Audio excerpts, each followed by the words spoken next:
Mrs. Mahmood by Segun Afolabi. So, for some background information, the author was born in Nigeria. He was brought up in Congo, Canada, and Japan.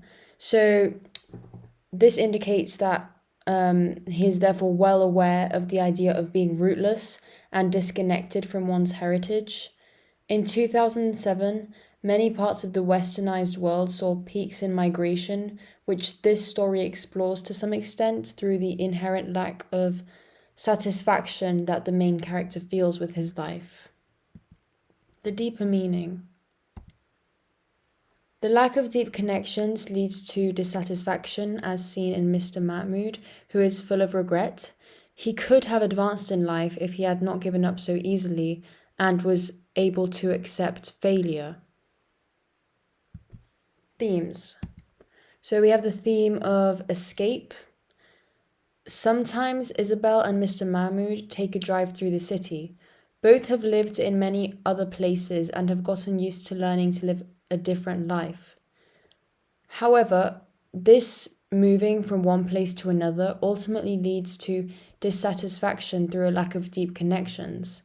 At the end of the story, Mr. Mahmood leaves the shop and goes for a run around a racetrack, which is a symbol of his need to escape back to the days when he felt more successful and he thought that life was more promising. And then we have the theme of disappointment. Mr. Mahmood admits that Isabel never envisaged being with someone like me, and that her mother was crestfallen when they got married. He clearly feels disappointed that he has not been able to live up to Isabel's family's expectations and believes that they in turn are all disappointed with him.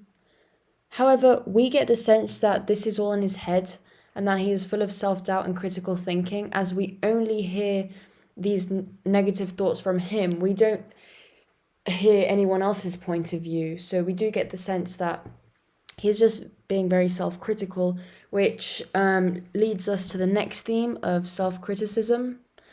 Mr. Mahmood regrets reacting with such anger at the young thief, even though others assure him that it's only natural to feel anger at that kind of behavior. This indicates that he is more critical of himself than others are. And then we have the theme of connection. Mr. Mahmood feels a deep love for his wife and shares everything about his day with her. When someone famous enters the store, he feels an urge to call her and tell her straight away, and at the end of the story, he states that the only certainty in his life is Isabel. This is in contrast with his lack of connection with other people with whom he is abrupt. This and the absence of friends indicates that he is a lonely character and he only has a deep connection with his wife, which is his only anchor. Style of writing. So we have the descriptions of the setting. London is described as being busy and noisy, which creates a crowded and stressful atmosphere. Mr. Mahmood seems to have become accustomed to this and is now unable to sleep without noise. It is as though he has gotten used to the discomfort. There is also a lack of proper names. We do not learn Mr. Mahmood's first name, which indicates his lack of connection with others, and this also forces this lack of connection upon the reader. We learn his wife's name, though, Isabel, which is symbolic of his deep bond with her. We also learn very little about the other characters, including the young thief and the staff. All of this serves to show his lack of connection with others. And the story title, Mrs. Mahmood. Although the story is principally about Mr. Mahmood, the title is dedicated to his wife, possibly to show her importance to him. Without her, he feels that his life lacks purpose and meaning. Characters.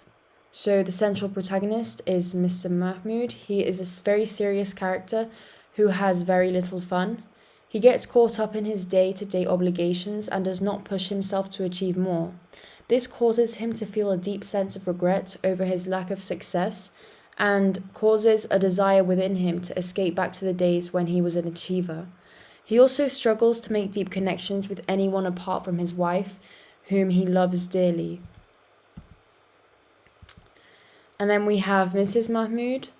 She consoles her husband when he criticizes himself too much and is thoroughly supportive. She shares a similar background as she has also lived in many different places all around the world. She comes from a wealthy background and was brought up to have things easily provided. However, the difference between the world of her upbringing and what she has in the present with Mr. Mahmood is only pointed out by him. She does not seem affected by it, which further highlights his overly self-critical nature. And that is the end. Thank you very much for watching, and I hope that was helpful.